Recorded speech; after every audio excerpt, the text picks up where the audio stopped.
La notte di Capodanno è stata una strage per gli animali selvatici morti di paura, dalle lepri agli uccelli. Non solo, molti sono stati i cani soprattutto scappati dalle case. Alcuni fortunatamente sono stati già trovati e riaffidati alle famiglie, altri invece sono ancora in canile.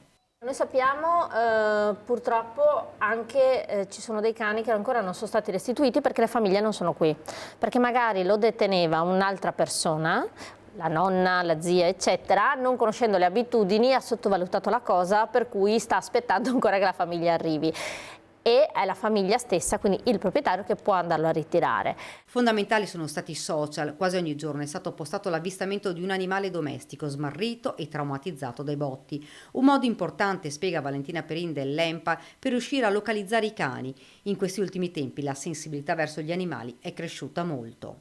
Intanto chi li ritrova li deve mettere in sicurezza, perché purtroppo capita anche che persone di buona volontà fanno la foto il cane che scappa, però sarebbe bene, ovviamente pensando prima alla tutela e quindi essere certi di ciò che si fa della persona, tenerlo confinato. Quindi se è vicino al tuo giardino si apre la porta del giardino della recinzione, si chiude e si tiene confinato, in modo tale che si chiamano i cinovigili, perché la parte incaricata al ritiro degli animali sono i cinovigili.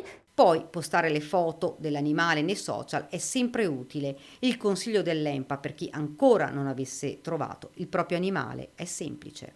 Mettere dei volantini vicino a casa con la foto, segnalazione, soprattutto la data della segnalazione è molto importante, i social come abbiamo già più volte detto, e chiamare il canile di riferimento, il canile sanitario. Tornando al discorso di prima, il canile sanitario chiama il proprietario se ha il microchip. La prima verifica da fare se è effettivamente assegnato.